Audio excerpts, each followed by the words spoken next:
আজ আমি আপনাদের সাথে এমন ৩টি অভ্যাসের কথা শেয়ার করব যা আপনার জীবন পরিবর্তন করে দিতে পারে এবং আপনাকে ধনী হতে সাহায্য করতে পারে।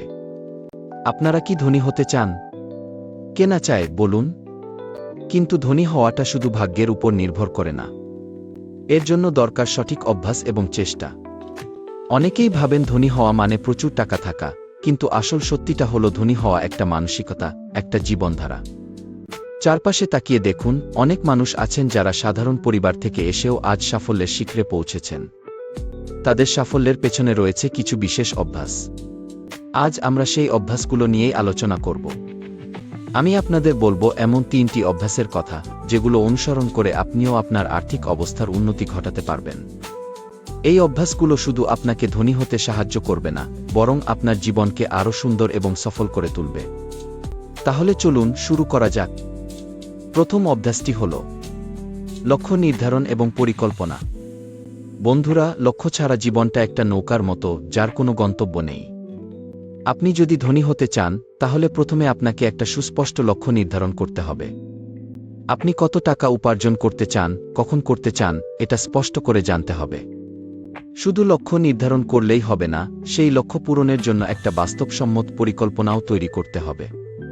আপনার পরিকল্পনা হতে পারে একটি রোডম্যাপের মতো, যা আপনাকে ধাপে ধাপে আপনার লক্ষ্যের দিকে এগিয়ে নিয়ে যাবে। উদাহরণস্বরূপ, আপনি যদি আগামী ৫ বছরে ১ কোটি টাকা উপার্জন করতে চান, তাহলে আপনাকে প্রতি মাসে কত টাকা জমাতে হবে বা কিভাবে বিনিয়োগ করতে হবে তার একটা হিসাব করতে হবে। মনে রাখবেন, একটি ভালো পরিকল্পনা আপনাকে সঠিক পথে চালিত করবে এবং আপনার আত্মবিশ্বাস বাড়াতে সাহায্য করবে। দ্বিতীয় অভ্যাস, অর্থ সঞ্চয় এবং বিনিয়োগ। ধনী হওয়ার দ্বিতীয় গুরুত্বপূর্ণ অভ্যাস হল অর্থ সঞ্চয় করা এবং তা সঠিক জায়গায় বিনিয়োগ করা। অনেকেই আছেন যারা প্রচুর উপার্জন করেন কিন্তু সঞ্চয় করতে পারেন না। এর কারণ হল তারা তাদের আয়ের চেয়ে বেশি খরচ করেন। আপনাকে আপনার আয়ের একটি নির্দিষ্ট অংশ অবশ্যই সঞ্চয় করতে হবে। সেটা হতে পারে ১-০, ২-০ বা তারও বেশি। আপনার সাধ্য অনুযায়ী সঞ্চয় করুন, কিন্তু অবশ্যই করুন। সঞ্চয় করার পাশাপাশি সেই টাকা বিনিয়োগ করাও খুব জরুরি। টাকা ফেলে রাখলে তার মূল্য কমে যায়। তাই এমন জায়গায় বিনিয়োগ করুন যা আপনাকে ভালো রিটার্ন দিতে পারে। তবে বিনিয়োগ করার আগে অবশ্যই ভালোভাবে জেনে বুঝে নেবেন। প্রয়োজনে একজন আর্থিক উপদেষ্টার পরামর্শ নিতে পারেন। তৃতীয় অভ্যাস, ক্রমাগত শেখা এবং উন্নতি। ধনী হওয়ার তৃতীয় অভ্যাসটি হল ক্রমাগত শেখা এবং নিজের উন্নতি করা। এই অভ্যাসটি আপনাকে সবসময় অন্যদের থেকে এগিয়ে রাখবে। আজকের যুগে জ্ঞানী শক্তি। আপনাকে নতুন নতুন জিনিস শিখতে হবে, নিজের দক্ষতা বাড়াতে হবে এবং বাজারের চাহিদা সম্পর্কে জানতে হবে। বই পড়ুন, অনলাইন কোর্স করুন, সেমিনারে যোগ দিন এবং সফল ব্যক্তিদের জীবনী পড়ুন। মনে রাখবেন, শেখার কোনো শেষ নেই।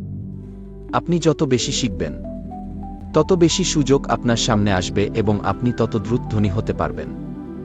ভাবুন তো, কেমন লাগবে যখন আপনার ব্যাংক অ্যাকাউন্টে প্রচুর টাকা থাকবে। আপনি নিজের ইচ্ছামতো জীবন যাপন করতে পারবেন, আপনার পরিবারের জন্য সবকিছু করতে পারবেন। এই ৩টি অভ্যাস যদি আপনি নিজের জীবনে যোগ করতে পারেন, তাহলে আপনার ধনী হওয়ার স্বপ্ন অবশ্যই সত্যি হবে। এটা শুধু স্বপ্ন নয়, এটা আপনার ভবিষ্যৎ। তাহলে আর দেরি কেন? আজ থেকেই শুরু করুন।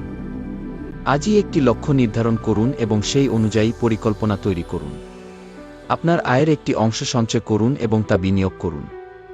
নিয়মিত নতুন কিছু শিখুন এবং নিজের দক্ষতা বাড়ান। মনে রাখবেন, সাফল্য একদিনে আসে না। এর জন্য দরকার নিয়মিত চেষ্টা এবং ধৈর্য।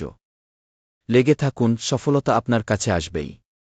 এই ভিডিওটি কেমন লাগলো তা কমেন্ট করে জানান।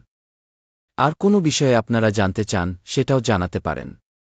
দেখা হবে পরের ভিডিওতে। ততক্ষণ পর্যন্ত ভালো থাকুন, সুস্থ থাকুন এবং নিজের স্বপ্ন পূরণের জন্য কাজ করে যান। ধন্যবাদ।